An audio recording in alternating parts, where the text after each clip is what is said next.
So thank you for taking the time to join us for this discussion on money and mental health. My name is Serena and I'll be your host for the next hour. Just before we kick off, a few housekeeping rules. I think most people have muted themselves. So if you're just a guest attending this, can you make sure you mute yourself, and feel free to obviously turn off your camera. We've been really great. We've received some questions for our panel ahead of this discussion, so we will make sure we answer those. And for anyone who sort of doesn't, who hasn't submitted a question, we're very keen that our panel does take the time to answer those questions. So feel free to submit any questions into the chat box, and I'll make sure I kind of direct those to the right panel member at the end of this discussion. I am picking up on a little bit of noise, so if someone has got their mic on, can you just make sure that you hit the mute button, because otherwise it'll be a little bit distracting for our panel guests today. So thank you for that. So in my day job, I head up content and research at Neighbour and Salary Finance. We're an organisation that specialises in helping people with their financial well-being, and it's available to all Co-op employees. So this week, as many of you may know, it's Talk Money Week. It's a chance for anyone and everyone to come together to talk about that little thing we know called money. It's a thing that allows us to eat, to stay warm, to put a roof over our heads, to provide and care for our loved ones and ourselves, and to maybe even, if we're lucky, pursue our interests, hobbies, and dreams. However, the reality is that many of us just feel we aren't in control of our money. We might be in debt and feel we just can't get out of it, or perhaps we're running out of money each month or have little or no savings. Perhaps we're actually supporting some of our loved ones financially. If any of these apply to you or someone that you know, I really want to emphasize today that you're not alone. You really, really aren't. Many of us feel we aren't in control of our money. It's a really common issue. In our latest research at Neighbour and Salary Finance, we found that 26% of people are actually worrying about money on an ongoing basis. This is pretty much all the time. What was perhaps more surprising for us in our latest research was that we found that most of us are worrying about money more than we are our health, our career, and our relationships. So we did this piece of research at the beginning of this year after a kind of global health pandemic, and we thought, more people are going to be worried about their health, but actually no, most of us are still actually worried about money. We also found that those with money worries are over 5 times more likely to suffer from depression and nearly 4 times more likely to be suffering from anxiety. So our research is one of a huge number of pieces of research up and down the country, lots and lots of research going on between the link between our mental and our financial well-being. This is common knowledge now that these two areas are really, really linked. And I personally think it's a little surprise that if we're stressed and anxious about money, it's likely to have an impact into all areas of our life. Perhaps how we physically feel, how much sleep we might be getting, how we feel about ourselves, our relationships with our loved ones, actually how much work we can get done. So really has the potential to kind of infiltrate into all these other areas. Our latest research also shows how much we all just hate talking about money. So 81% of us really don't like talking about money. We're also more likely to tell our employer that we have a physical problem or a mental health problem rather than a financial one. So I really want everyone who's listening today to go away feeling that if they know someone that's struggling, if they're struggling themselves, that there is some light at the end of the tunnel. Like whatever situation you're in, there's always some help to be had and there's always a way to get out of it. We've got some great panel guests today, so I'm going to take some time just to introduce them and then we'll get started on the discussion. So we firstly got Chris Lees, who's Research Officer at Money and Mental Health Policy Institute. They're a leading authority into the area around money and mental health, so really pleased to have Chris join us today. We've got Dr. Nick Taylor, who's the founder of Unmind. Unmind is a leading workplace mental health platform, and Nick actually worked as a clinical psychologist in the NHS before he set up Unmind, so I'm sure he'll have a lot to talk about in this area. We also have Jason Butler, who's our Head of Financial Education at Neighbour and Salary Finance. Jason is an expert on all things related to financial education and my own personal guru on money matters. We also have Gary Dewan, who's People Director, Pensions, Reward and Wellbeing at the Co-op. So great to have a Co-op representative here as well today. So I want to begin by asking Jason, who, as I said, is our head of financial education at Neighbour and Salary Finance, to just begin by telling us a little bit about his life story. And the reason I wanted Jason to come onto this is because although Jason has done lots of studying in relation to financial education, I think his biggest study has been his own life. Jason's had a very, very interesting life, and he struggled with money worries for much of his 20s and was in huge amounts of debt and has managed to get out of all of that now. But I wanted him to begin by telling us a bit about what kind of the causes really and how he got into all these money worries and money problems. So Jason, over to you. Thanks, Zarina. Thanks very much, and thanks everyone for joining. It won't be my life story because we'll be here too long. It's just the beginning bit, because I think what I'm going to share now is many people can relate to, and if you understand where you've come from, you've got a better idea of how you're going to get to where you want to go. Because essentially what happened with me is I grew up in a very poor family. My mum and dad split up when I was 5 or 6. I had 2 older brothers. We lived in a 2-up, 2-down terraced house in southeast London, and my mum was always living hand to mouth. Really never had any money. Sometimes she could or couldn't pay for the rent. And I always remembered growing up having a sense of scarcity. Now, this concept of scarcity is something that many people learn. If you grow up in a poor family, you feel like there's never enough. And secondly, I was quite neglected as a child because my mum was working 3 jobs and never wanted to claim any benefits because she said that was, that wasn't the thing she did. And what that meant was that my emotional needs weren't met as a child. And the reason I'm saying that, not as a sort of navel gazing exercise, I mean, you feel sorry for me, is because it laid the seeds of destructive behaviors, specifically around earning and spending, which I had to overcome in order to become, well as a person. And so what the research shows is that when your needs aren't met as an individual, as a child, you feel insecure.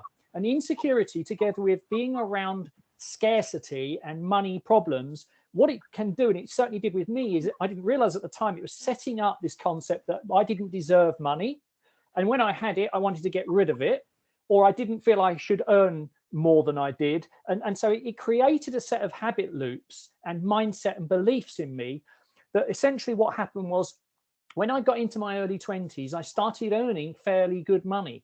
And I joined financial services in my early 20s, and I was earning very good money. I mean, unbelievable amounts, really. Not life-changing, but very, very high for someone in their early 20s. But I didn't just spend all that money I was earning. I spent more than that. I had cars on finance. I had holidays all over the place. I would go out and think nothing about going out socializing 5 times a week. I mean, unbelievably destructive behavior. It's almost like I didn't feel I deserved the money. And I always thought, well, I better get, there's no point in keeping hold of it because someone might take it off me. And I didn't realize that at the time. So what essentially happened was, by the time I was 23, 24, I had nearly £30,000 worth of non-mortgage debt. And it was at the time when the property market was in free fall. I bought a flat when I was 20, 21, and that had fallen in value by £16,000. I paid 62,000 for it, and I sold it for 46,000. I had to come up with £8,000 just to clear the mortgage. So not only was I in the absolute money mess, but I was also at a time when the economy was flat. There was no, things were looking terrible. And I remember thinking to myself, I feeling feelings of shame. I felt guilt. I felt embarrassed. And I had this illusion of doing well through consumption and what people could see. But really, inside, I was dying emotionally, physically, financially. And I think the desperate need I felt to be connected and accepted by people manifested itself in destructive spending behavior. And actually, the people who really did care about me and like me, they didn't really care whether I spent money or drove a BMW. They didn't really care if I got the bus or I had the latest whatever. They weren't bothered. And again, same with relationships. I went through God knows how many girlfriends in the space of about 3-year period. And because I didn't want to commit to anyone, because I didn't think, unless I was spending money, I thought, they're not going to hang around. And it caused all sorts of problems in my life. And the actual turning point for me was when I met my wife. And it sounds funny, but I suddenly thought, hang on a minute, I love this lady, and I'm going to have to start pulling my finger out. And she thought I was more successful than I was. When I told her the truth, she said, well, you're going to have to do something about it, aren't you, if you want to be with me? And so, all right, we all have our epiphany. We all have our moment. But I just thought, you know what? I'm worth more than this. And I'm not going to repeat the habits that my mother has taught me. She didn't do it knowingly.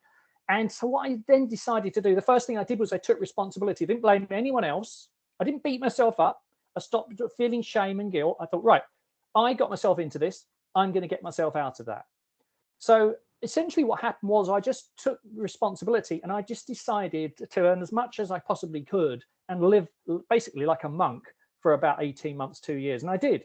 We really trimmed things down, and my future wife said, look, let's just simplify everything.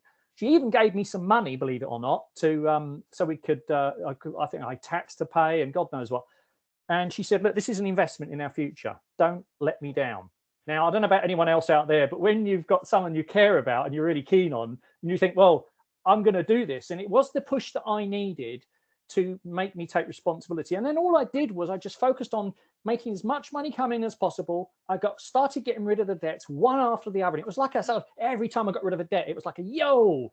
And I felt like I was making progress. And you're going to find, we'll talk about this later, about this concept of thinking small and making very small little steps to make some progress, and not comparing yourself to other people, just comparing yourself to where you are and where you want to go. And all that was happening was I started to then respect money. I first did my first spending plan when I was 24 and a half, 25. Before that, I didn't even, forget the word budget, I don't use that word, but I didn't even know where it was all going.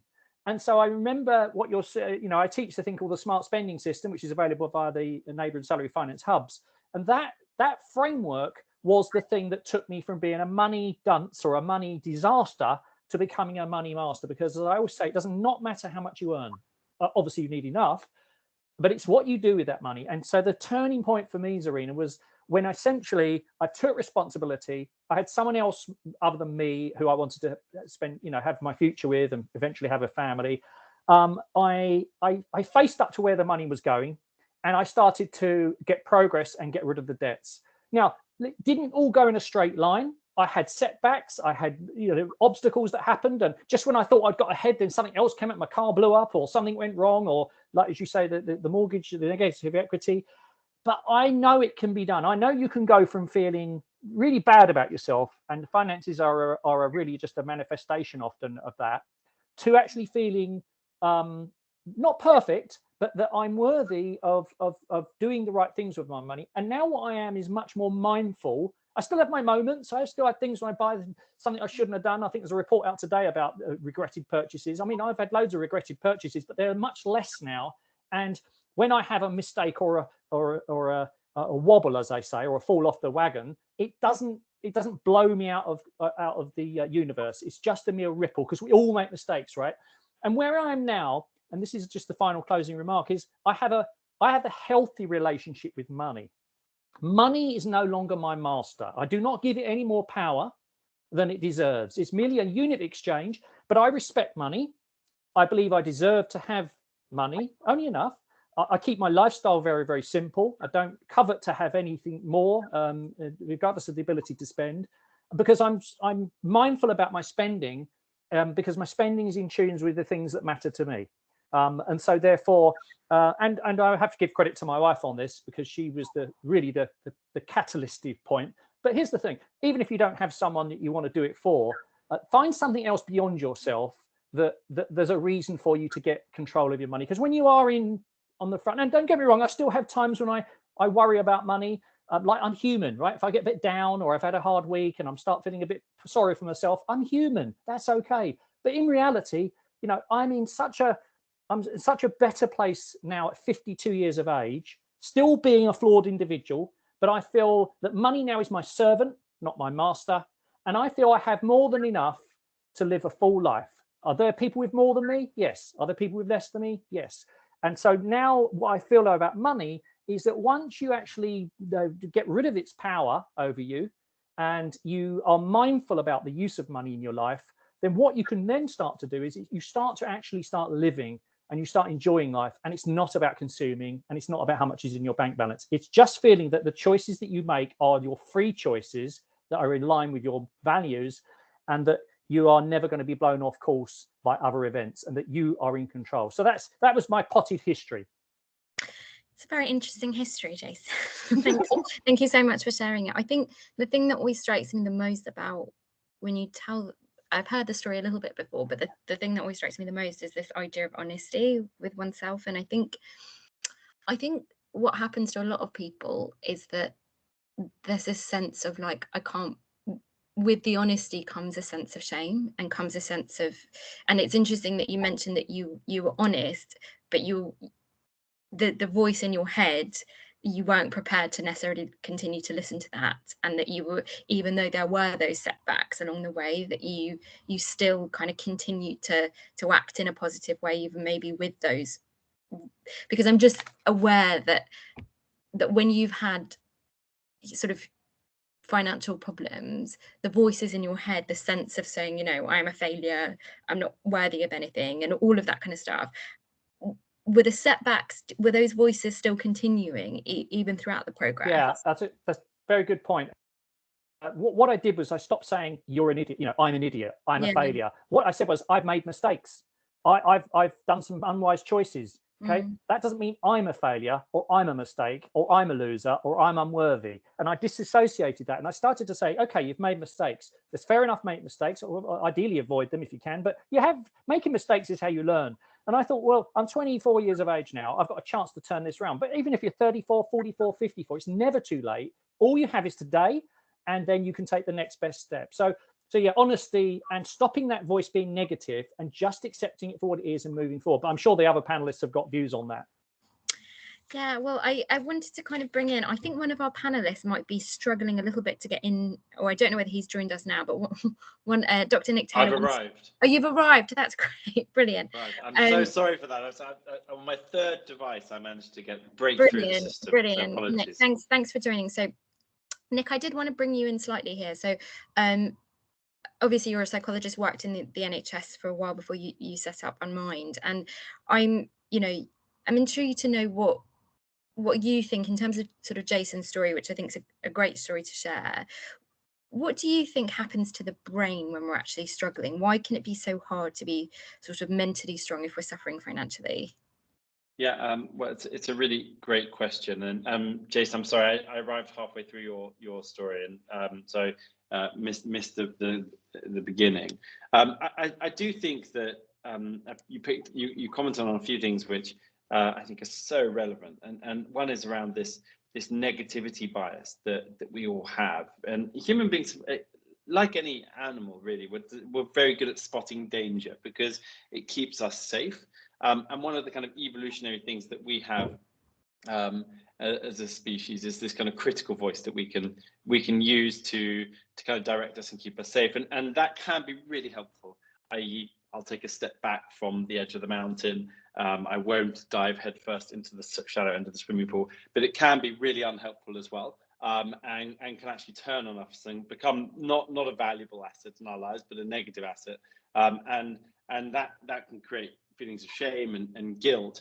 And what we know about human beings, as again with all animals, is that generally speaking, if something scares us, we will retract ourselves from that place because fear is an unpleasant emotion and we try and avoid it. So you can have these kind of negative thoughts about yourself, which can result in these negative feelings, which can result in you just shifting your attention elsewhere and avoiding the situation you're facing. And I guess, and Jason, I think you described the kind of the importance of compassion as being a kind of tonic in a way to those kind of feelings and thoughts, and it's incredibly important that you can't understate the role that self-compassion can play in our ability to get back into a good position. But I also think it's very important that we don't become too reductionist in just thinking about what is the brain doing in this situation. Fundamentally, we are. Ruby Wax once said the difference, it's not the brain or the body, it's a onesie. And I think that's a really nice way of describing the kind of interconnectedness of the human condition. It's what's going on in the brain is relevant and interesting, but it's also how well are we sleeping? How well are we prioritizing things that we know are good for us? Exercise, good nutrition, connection with other people. Because our mental health is fundamentally not just something to do with the brain.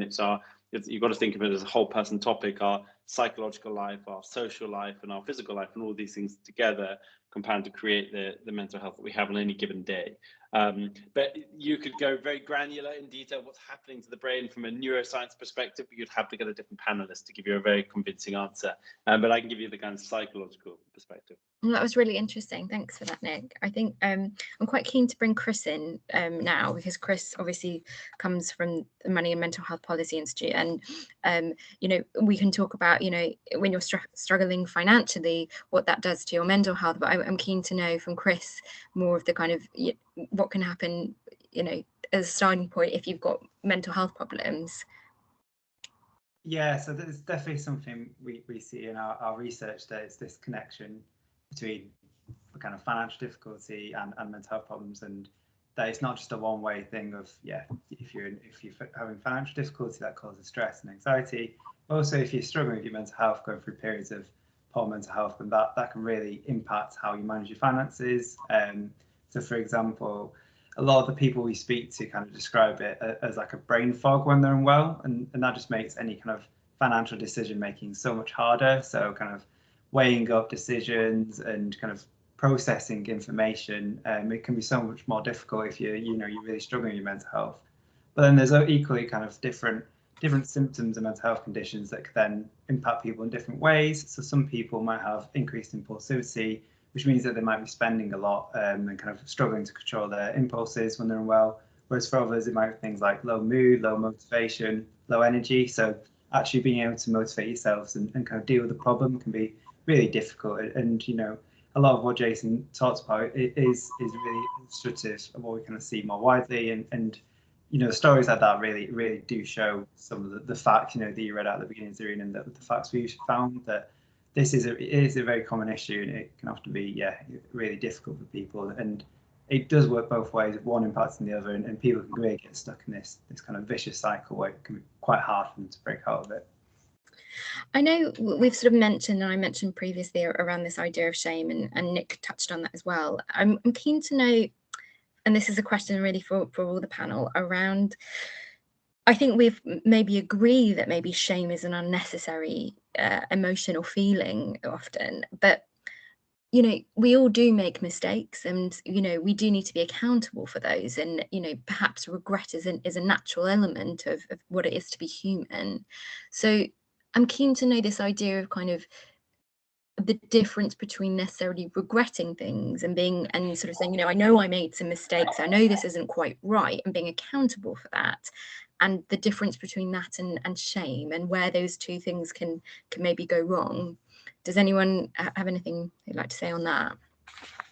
I just kind of highlight that in your question, you said like it's almost something we don't need, and then you said often, and I think that's the key thing, because shame does have a role in the human kind of emotion toolbox, but it's about not necessarily grabbing it as the first emotion in these situations. And Jason, I really like the way you described, you know, in a way we all make mistakes, and that's compassion. It's about recognizing you've got this negative voice on the one shoulder, but actually saying, well, what would the more objective voice say to that? And you often hear people talk about, you know, okay, you've described it, your situation from your perspective. If a friend described to you what you just said, what would your response be? And I think that can be really helpful in kind of getting that other more compassionate voice to play a role. But I also think regret, which is a more positive way of thinking about that idea, can be helpful as a motivator to bring about change, because friction is often the thing that facilitates change. Now, maybe friction is more helpful if you don't put shame on it, but if you instead put regret on it. Yeah, I mean, I think it's an interesting one. I know from my own personal life that part of the reason I think I've gone down maybe a shame spiral with certain things, or where I felt that feeling of unnecessary shame, often gets worse if I sort of go into a mindset of thinking, this is only me, you know, I'm the only person in the world that's ever done this or ever, you know, experienced this. And I think it can be quite isolating. So I think in a way what we talked about at the beginning, when I mentioned the fact that 81% of people don't like talking about money, almost it's sort of, you know, actually perhaps there is a sense that everyone's feeling a lot of this shame, and no one's actually talking about it to anyone, but we're all feeling quite similar things in a sense, that this is actually a much bigger problem for people, and the more that we can talk about it, somehow that shame does go down a little bit, because you realize you aren't alone. I mean, it's quite a simple thing, but actually I think it does make a lot of sense. Jason, I was just going to make a point there, is that there is also this link between perceived income and wealth and IQ or smartness. And we assume that because people are earning a high income or have amassed lots of wealth, they're super smart. And if you haven't got a high income and have amassed lots of wealth, you're super stupid.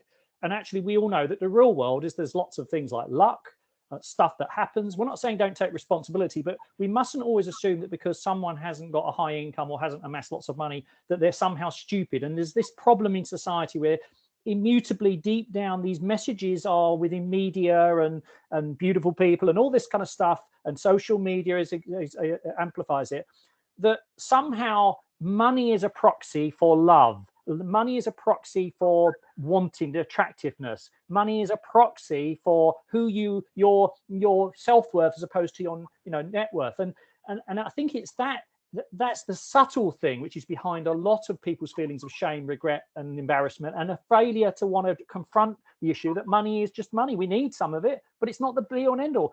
And I think I've read some of the stuff you've written, Dr. Nick, about this need to be gratitude. Be grateful for what you do have right now, because that's a starting point for you to make changes to your life, even if it's not perfect, even if you've got history, even if you've got things you regret.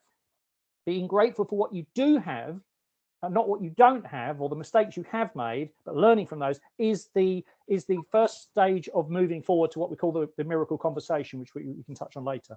No, it's really interesting. I really love that as an idea, and I think I don't know if anyone else has this, but I live away from the tube, right? So I live in the countryside, but I find when I go back into the London Underground, which is, I go twice a week or something, 2 or 3 times a week.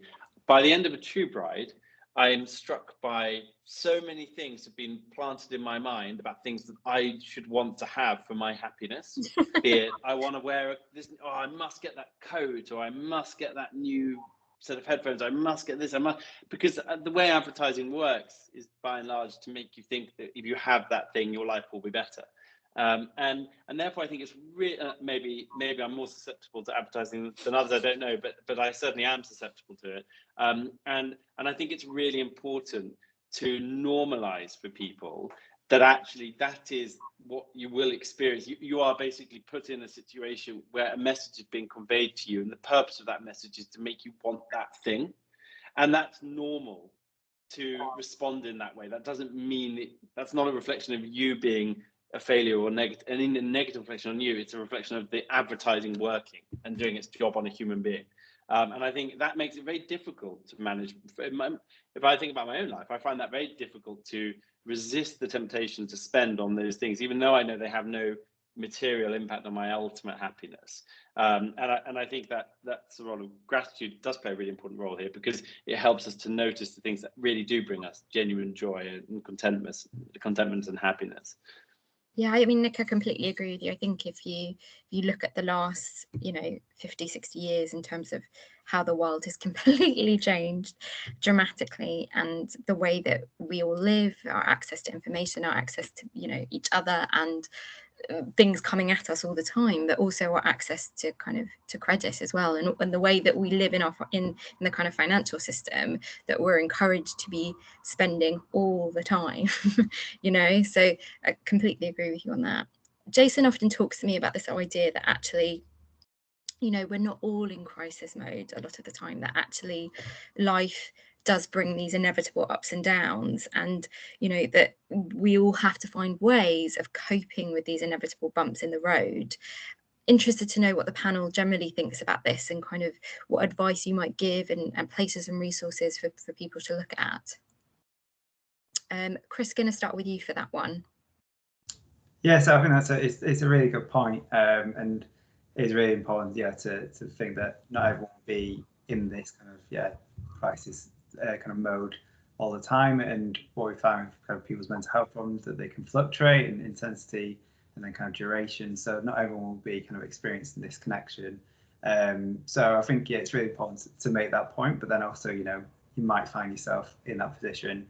And I mean, just to say that for someone in that position, that there's lots of kind of really useful kind of charities out there and resources. So we don't necessarily do advice ourselves at Money and Mental Health, but we know we've got lots of friends in the sector. So from citizens advice about kind of lots of financial issues and lots of great debt advice charities to then kind of more mental health charities that maybe talk a bit about the connections between mental health and money, about how you can spot those signs. So I think there's lots of great resources out there, but it is also, like you said, really important to remember that not everyone's going to fit neatly into doing great in life and really struggling at the moment. There's lots of people who kind of just getting by, and some small issues, so it could be their boiler having an issue that then can set them back. So yeah, I think it is a really good point to make, and something we should bear in mind, definitely. Jason, I know this is something you talk to me a lot about, so do you want to come in on any of this in terms of these inevitable bumps and I think here's the thing. People who get ahead in life in anything understand that it's not a straight line. People who don't make progress in their life in whatever area think that it is all in a straight line. Okay, they think so for instance, people who develop mental resilience, and that's important for coping with anything, okay, but certainly in relation to money, is I expect everything to go wrong. I don't covet it. I don't think I'm bad luck and I'm unworthy. What I mean is I expect, what's the worst that can happen? And so therefore I embrace, I sort of give obstacles and setbacks a really big cuddle. It's a Stoic principle from thousands of years ago. I embrace it. I say, come in, let's have a little chat. If you've had a blowout spending problem, or your car's caused you a big expenditure, anything that happens. So I think, one, embrace them when they do happen, and just don't catastrophize it any more than it needs to be. But the secondly is that I try and anticipate it before it happens. And again, the doctor might have a view on this, but we don't like to actually do role play of thinking about what's the worst that can happen, right? So the worst that can happen is you can be dead, right? Or the second worst thing about, and you have a horrible illness and you can't, But what I mean is, in reality, is okay, what's the worst can happen? If before going into the coronavirus, you thought, what's the worst that can happen? Can lose my job and not have any income for 12 months? What's the answer? Oh, I think I need to build up some savings and spend less, and perhaps not go on such big holidays. But because people don't want to anticipate the worst that can happen in a non-catastrophizing way, and just say, okay, what's the worst that can happen? And how do I feel about that? And what do I want to do to change that? And then once you've sort of role played the worst that can happen, say, okay, what's the first small step? Nothing big, none of this, I'm going to sell all my possessions and live like a monk, or double my salary, but just what's the one small thing I can do this week to make progress with my money towards avoiding that problem? And you know what happens is, when you start to take responsibility and you start to take that first tiny is the new big, first tiny step, even if that's saving £5 a month in a separate saving account, or just checking my regular standing order payments to see where it's all going, whatever it is, if you do that one small step in a journey towards dealing with that worst case scenario thing that you don't like the look of, it's amazing that then the following week you can take another small step. But what you're doing is you're moving towards a situation of trying to deal with a downside situation.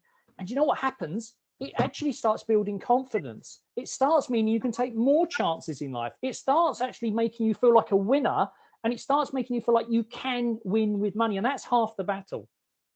I think, Jason, what you've just said just now is really interesting, and it made me think about, again, my own life. Certainly, you sort of, the times when I felt the worst are when I am trying to kind of push it all away and trying to control and say, I want that smooth road, and I want life to go a certain way, and not being prepared that that's just not how life works. And I've definitely done the catastrophizing thing when I've got myself into that, so I can really relate to that. So thanks for that. Jason, I just want to move on a little bit. I know you kind of, obviously you're part one of your life story, and you have given some great advice already in the panel, but just a little bit more really on sort of the second part, I guess, of things, and whether you have anything else to talk about in terms of the advice you can give related to your own life story. Well, yeah, I mean, I don't want to take more time for the panel, so I'll just give you a very quick summary. I have interviewed 1,400 people in my financial services career, okay? That is a lot of people to hear their stories. And I've read 700 personal finance books and research papers. That's not, what I mean by that is that's a mixture of qualitative and quantitative stuff, and that's a hell of a lot. Plus, I'm 52, so I've had some life experience. And one of the things that I've learned is that what where people's financial position very much reflects what they give time and attention to. And I have done money coaching and counselling on a pro bono basis with people who are in a very financial precarious situation, or there's a problem. One thing blows them off course, but then I see them with a great big tattoo sleeve down their arm, which must cost hundreds, if not thousands of pounds, but they have no emergency savings. Or they are not prepared to put extra work and effort in to get a better accreditation or get that promotion, to get a bit more money so that they are got a bit more coming in than going out, because they're just not prepared to, because they want to watch TV all night. Now, I'm not judging the people, but what I've noticed is that what you give time and attention to says what you value. And when we say, oh, we're all busy people, I can't deal with my finances, I say to people, look, if I could show you a way of saving £1,000 a year, either in reducing your spending or increasing your earnings, and you only needed to spend 2 hours a month doing that, that's 24. How much is that? £1,000 divided by 24 hours. I mean, it's a hell of a monthly, an hourly rate. Okay. So saving money and being good with money requires you to put some time and attention to it. And what we confuse with I'm too busy is actually I'm too distracted. I'm choosing to distract myself. I'm choosing for other people to dictate my values, what I spend time on. And ultimately, those two things then dictate what I spend my money on and how I earn my money. So I don't lecture anyone. I don't judge anyone. We are where we are. And we do sometimes, people do have bad luck, right? Let's get it right. I've had lots of good luck in my life. I've had some bad luck, but I've had a lot more good luck. And I thank my lucky stars for that. And there are people who, through no fault of their own, 3 or 4 things come along and they just blow them off course. All right. So we mustn't judge people who are in a situation where, if you are in the financial poo, as it were, right, and it's no fault of your own, the point that I think it was the Money and Mental Health guy was saying was that there is always help for you if you're in an absolute traumatic situation. Money, the Money Helper website's got that. That's the Citizens Advice Bureau, Step Change, free money guidance. But for most of us who are in that middle place of not really making the most of our lives and money not really flowing to us, it's just about changing what we spend our time and attention on, and who we hang out with, and what we have around us, our environment. And what you think is a lack of willpower or a lack of ability is probably an environmental problem. It's probably, I don't eat as many biscuits when the biscuit jar is in the utility room and not next to the tea making stuff. And it's the same with finances. If you can disconnect all your cards and you can make sure it's harder to spend and easier to save, then these things will make it easy for you to do the right thing. That's what Salary Finance and Neighbour exists to do. Deducting money from your wages before you get it to pay off debts, build savings, build insurance, and build investments. And that's what the business was all about. I think this idea about also people thinking they're either good with money or bad with money is quite interesting. Jason, I remember when I first joined Neighbour and Salary Finance, you spent about half an hour with me. It was only half an hour you spent. I talked to you and I explained my own kind of personal money story, which I won't go into today. I wasn't in huge amounts of debt, but I sort of I didn't have any savings, and I had just managed to buy like part of a shared ownership flat, and I was struggling to really be, I think, honest with myself about my outgoings, and I had stuff on credit cards and things like that. And you told me at the time, you said, just spend a day going through, just being honest, what are your outgoings, what's your income? And it was that process. I'd never really done that before, and sit down and actually just get it all out on a page. And that really helped me, and to actually just have it there. And it was those small steps that actually over the last few years has allowed me to do that. So I think just from personal experience, it is small steps that can really help. I'm kind of interested to know a little bit of what the panel thinks about relationships and connection, in terms of the broader well-being, of our mental well-being, of our financial well-being, of who we are as people. I think we know human relationships are really important. I mentioned at the start, in the research that we had done, that people are kind of saying actually money is more important to them, or they're worrying about money and that it's more important to them than their own relationships, which I think in itself is quite worrying, that we're placing more emphasis on money than our own loved ones. But I think that can happen sometimes when we feel very stressed out. So Nick, do you want to come in on this in terms of just touching on the importance of human relationships and connection? Yeah, absolutely. I mean, I think it comes back to that point I was making about how we must think about our health as being very interconnected. So our psychological lives, our physical lives, and our social lives. And what we know is that our social lives has a profound impact on our overall health, and that includes by social. That's quite a wide kind of range of things, from our work environment to our finances, to our home environment, to our colleagues, to our friends, our loved ones. But what the research consistently shows is that making time to connect with people who are important to you is incredibly important for our well-being.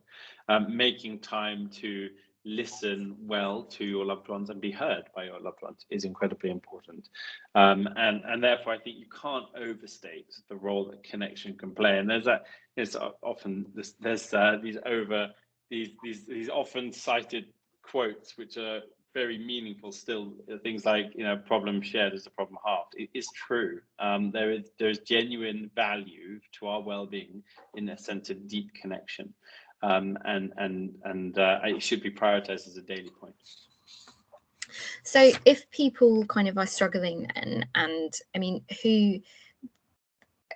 from a lot of the research that we've done, we saw that actually people don't even want to tell their partners, that actually the people that you're sort of closest to, Jason, obviously you met your wife and you had to be honest with her in order for the relationship to work. But I'm sort of, people can get into awful situations where their closest loved ones don't know, or that they're struggling. Christy, you must have had a lot of stories. What do you think? Why do you think people get into that situation where they're not even telling their closest loved ones about this?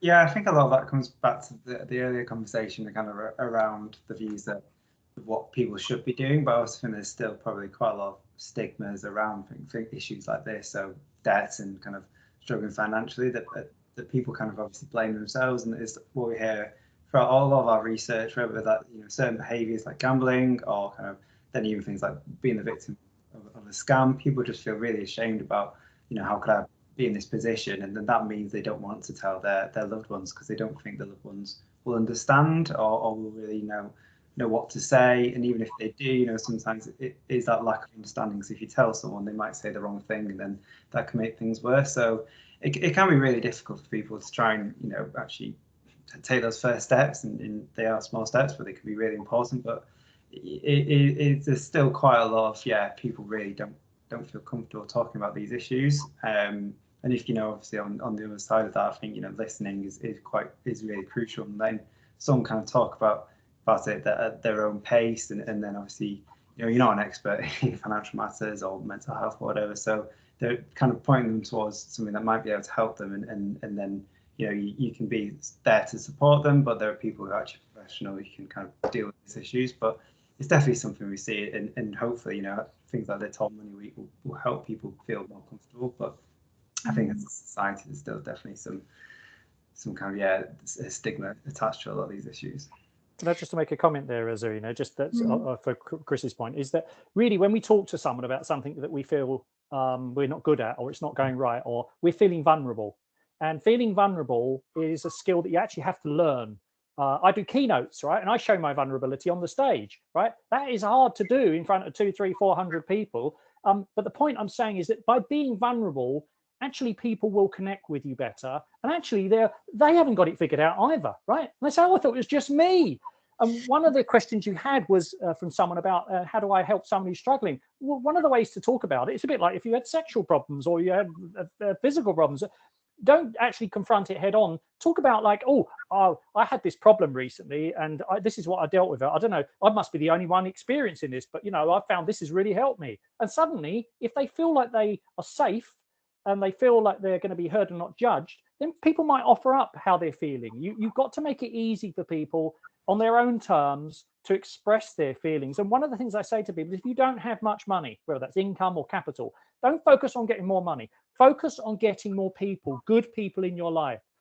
Focus on making sure that you build your connections, that the people who love you, who like you, they like you and love you regardless of the money situation. And if it's just down to money, then they're not the right people. But focus on getting more people, getting more connected, because If you look at the societies that have greater human connections, like the Scandinavian countries, they're happier people and they are more prosperous.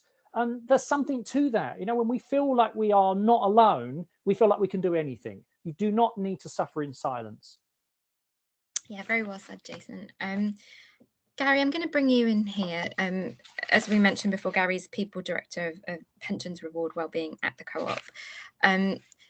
Co-op's obviously one of the largest employers, thousands of people across the UK. I'm kind of interested to know, but, you know, still a community, still, you know, of people and colleagues.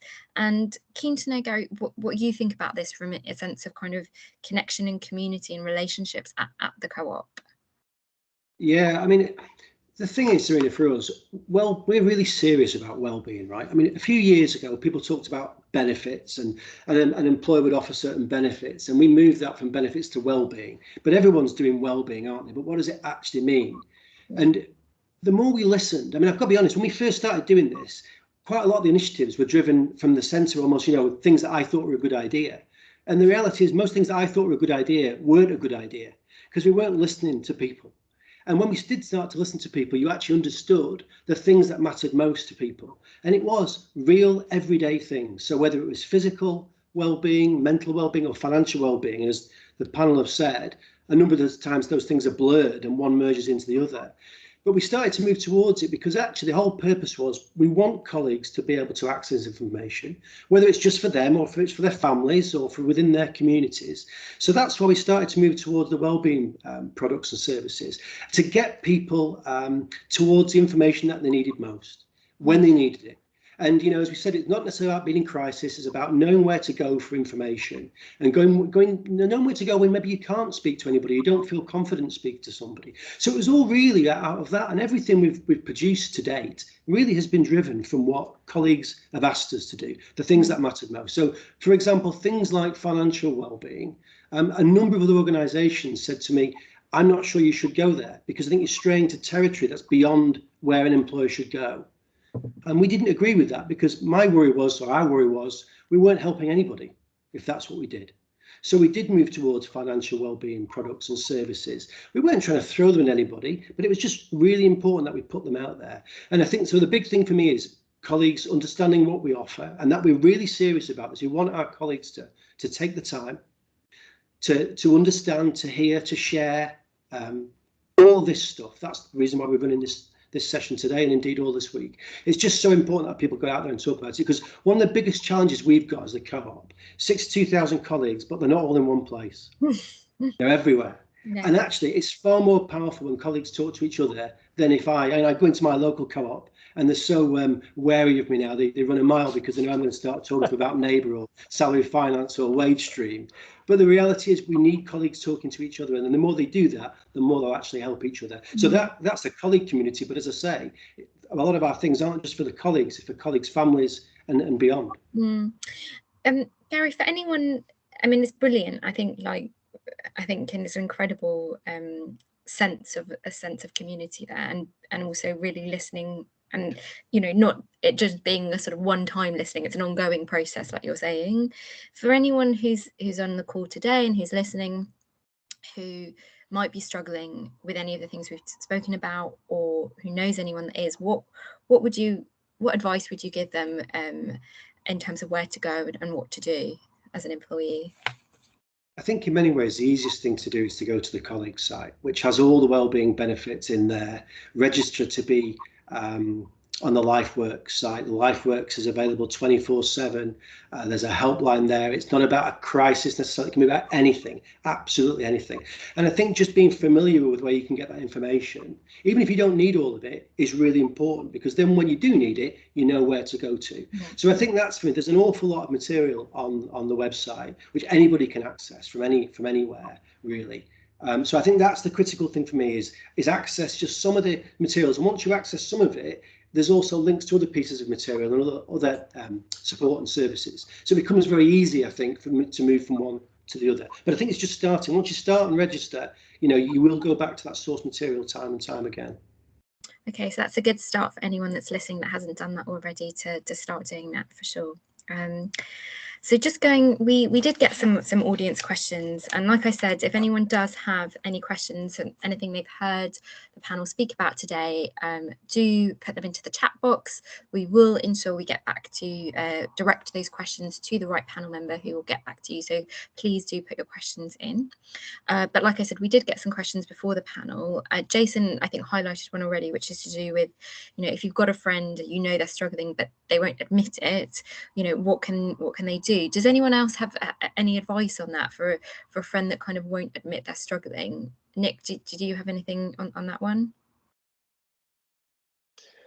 It's a really difficult topic, that, because it depends on so many factors. So there's probably not a blanket rule that you can put in place here.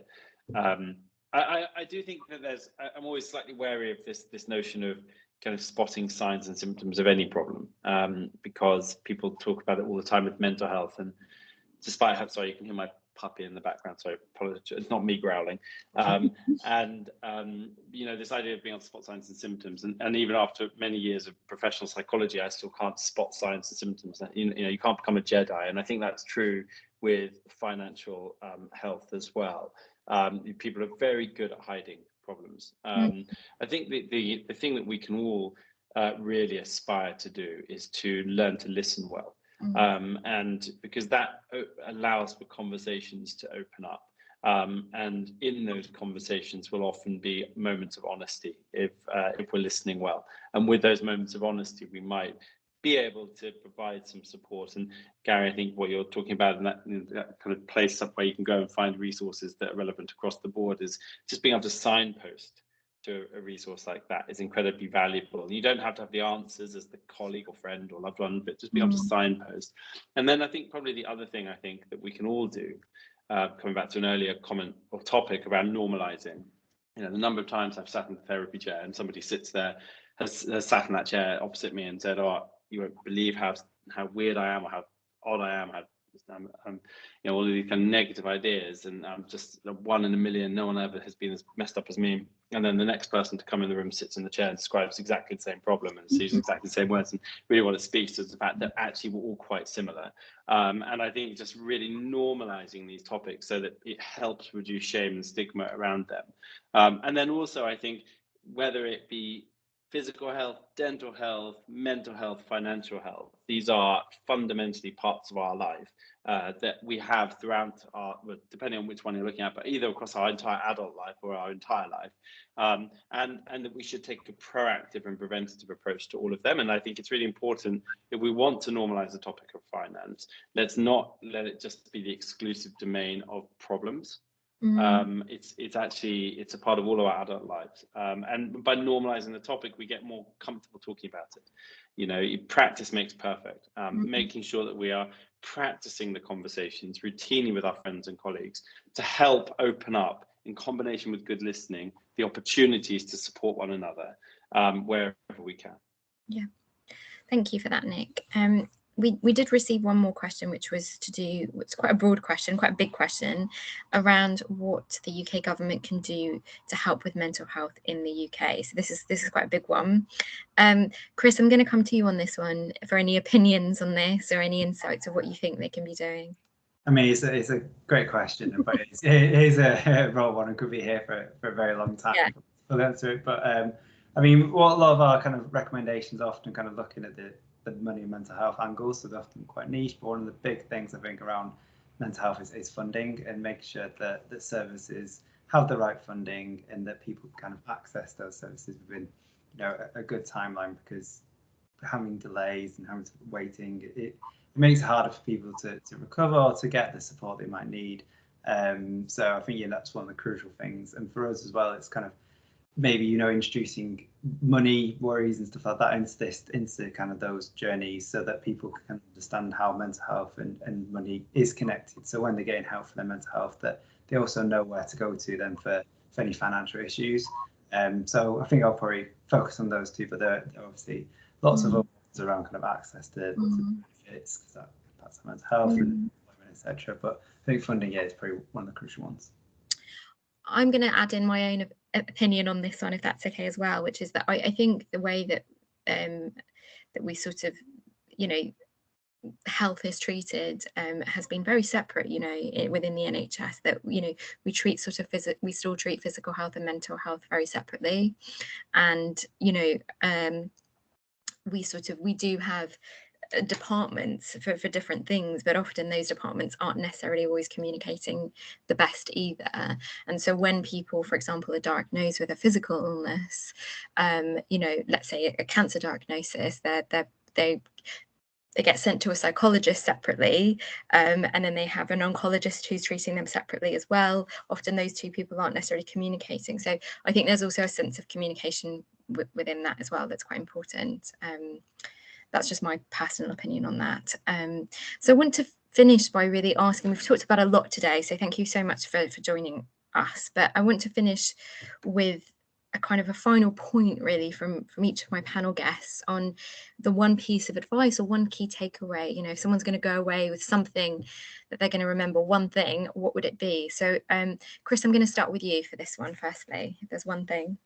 I think one of the things is you're not alone. There are people also experiencing similar things. Brilliant, thank you. And Jason, one from you? I think what I would say is just develop being a mindful spender. And remember that consumption, spending money, is not a prerequisite to happiness, fulfillment, beyond the basics, and that spending money has lots of different costs other than just the cost of the money. It's the time you spend earning the money, etc. So I would think if you can develop being a mindful spender without shame, guilt, or any baggage, and think, do I really, really want this thing I'm going to buy? And do I really need it? And go from there. Brilliant, thank you. Nick, one from you? Yeah, so first off, thank you so much for the conversation. It's been a really wonderful conversation to be part of. I think for me, it's what we talk a lot about at Unmind is the importance of a proactive approach to health. And I think that covers financial health just as well as it does mental, physical, dental health. Being proactive is so valuable. We don't wait for reactive health care with our physical health, with our dental health. We will exercise, brush our teeth, etc. With mental health, we must take the same approach. With our financial health, we must take up the same approach. Brilliant, thank you for that. And Gary, one final one from you. Very similar to Nick, really, Zarina. It's about taking action, even if it's just one thing, just one simple thing, one simple step. We have some absolutely wonderful stories at the Co-op where a colleague has taken action, whether they've consolidated a debt, you know, using the neighbour piece, done something with the credit unions, done something with the wage stream, and it's made a huge difference to them. And when you hear those stories, you just know it is making a significant difference to their lives, just right there in that one moment, in that one action. And that's the one thing for me. Take action, do something. Just focus on one thing that's currently on your mind. Yeah. And see, and if you know something as well, if the Co-op doesn't have a solution to it, I'd love to know what that is, because we're always looking at how we might co-create and look at, you know, new products, new services. We can't solve everything, but we're all ears. We really are. I think that's brilliant, and so that's really important for anyone listening. You know, I think that collaborative approach between colleagues and the Co-op is brilliant. So yeah, please do share any piece of advice, any things to us, and we will make sure that we get those sent to Gary directly as well, so he can look at them. Really want to say thank you to everyone for joining today. I know the Co-op are putting on a lot of different things this week, so make sure you tune into those. And I think the recording of this is also going to be shared as well for anyone who wants to share it out to any friends. Zarina, can we just also mention we've got the 3 podcasts which you and I have done, which are very practical. They're all about spending, they're all about savings, they're all about kind of making a plan, and they are coming out this week, I understand. I'm not sure how they're accessible, but I think they'll be on the colleague portal, won't they? Yeah, they're really good. We recorded them last week, and 3 podcasts, which Jason gives some really, really good money advice. So we're definitely worth listening to those as well when you see them. Thank you to everyone, and have a good Talk Money week and get talking. Thank you so much. Take care. Bye-bye. Bye.